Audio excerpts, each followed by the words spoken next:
नमस्कार मित्रांनो, ज्ञान क्लासेस मध्ये परत एकदा स्वागत आहे. सो रिसेंटली आपण आपला थर्ड चॅप्टर संपवला होता विथ क्वेश्चन आन्सर्स. सो आज आपण नवीन चॅप्टर चालू करणार आहे, तो म्हणजे काय का environmental balance. So environmental balance काय आहे ते आपण म्हणजे जाणून घेऊया.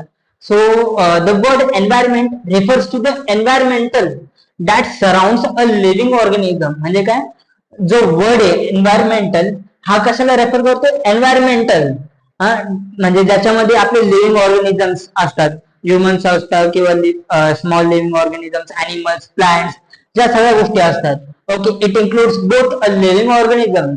Okay, it includes both the living biotic and non-biotic things around us as well their interactions. Okay, म्हणजे त्यामध्ये एन्व्हायरमेंटल बॅलन्स मध्ये काय काय असतात? दोन प्रकार असतात, म्हणजे बायोटिक असतात आणि अबायोटिक असतात. ओके, सो लिव्हिंग थिंग्स काय बायोटिक फॅक्टर्स आहे, like plants, animals, insects, birds, human beings and tiny micro organisms. Okay, non living thing, एक सेकंड, नाव झाले. हा, नॉन लिव्हिंग थिंग्स मध्ये अबायोटिक फॅक्टर म्हणतो आपण त्याला, ज्याच्यामध्ये soil, Roxx, air, water, sunlight and climate या गोष्टी असतात. ओके, इंटरडिपेंडन्स म्हणजे काय, तर living things cannot survive without non living things. For example, plants need soil, sunlight, air and water to grow. Animals need air to breathe and water to drink. Okay, म्हणजे काय, तर living things हे ना म्हणजे एकट्याने survive नाही करू शकत. विदाउट नॉन लिव्हिंग थिंग्स हे सर्व्हाइव्ह नाही करू शकत. त्यांना म्हणजे काय, प्लांट्सला मातीची गरज लागते, सनलाईटची गरज लागते, एअरची गरज लागते, वॉटर पाणी लागतं ग्रो होण्यासाठी. अॅनिमल्सला काय, पाणी लागतं पिण्यासाठी, एअर म्हणजे हवा लागते ब्रीथ करण्यासाठी.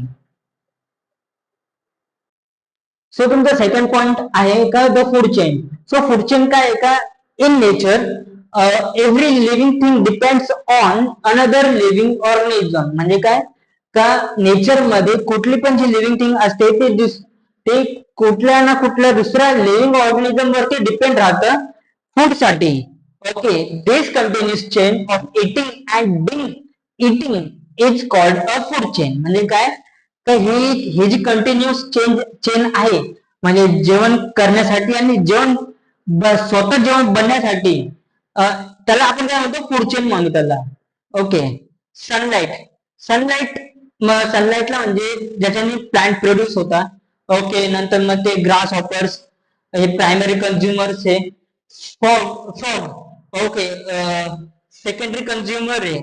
स्नेक टर्शरी कन्झ्युमर आहे. Okay, how it works. So हे वर्क कसं करतं, a plant grows using sunlight and air.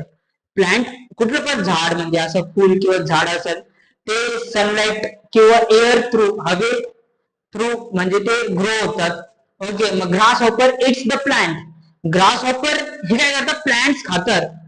Grass, मग फ्रॉग काय खातात, ग्रास हॉपरला खातात. आणि फ्रॉगला कोण खातात, ग्रास म्हणजे स्नेक खातो, स्नेक म्हणजे साप. ओके, फ्रॉग म्हणजे बिडू. Links in a chain. Okay, links in a chain म्हणजे काय, तर each organism in this sequence from forms a vital link in the chain. If, okay, म्हणजे काय, तर कुठला ना कुठला एक म्हणजे कुठला पण ऑर्गॅनिझम आहे ना सिक्वेन्स मधला, इन दिस सिक्वेन्स मधला एक लिंक तयार करतो in the chain. If one link is missing the other link सफर. मग दुसरी म्हणजे जर एखादी कुठली तरी लिंक मिसिंग असली किंवा रिमूव्ह असेल, तर ते काय, तर दुसऱ्या लिंकला सफर होईल त्याच्यातनी. म्हणजे काय, प्लांट ग्रोस, प्लांट कशाने ग्रो होतात, सनलाइट आणि एअर थ्रू. जर का प्लांटच ग्रो नाही झाले, म्हणजे काय, प्लांट्सला सनलाइट किंवा एअरच नाही भेटले, तर ते ग्रो कसं काय होईल. मग ते ग्रास हॉपर प्लांट्सला कसं काय खातील. मग ग्रास हॉपरची वाढ नाही झाली तर ग्रास हॉपरला, मग ग्रास हॉपरची वाढ नाही झाली तर मग फ्रॉग, सॉरी, इथं फ्रॉग आहे.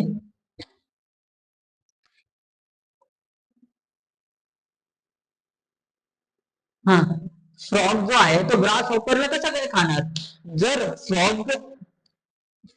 फ्रॉगला स्नेक कसा खाणार?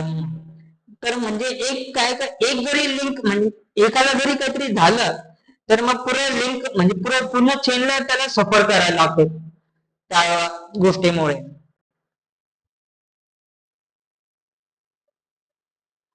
तर हा होता आजचा आपला टॉपिक, ज्याच्यामध्ये आपण आपला सेकंड टॉपिक पुढचे पर्यंत आपण कम्प्लीट केलेलं आहे.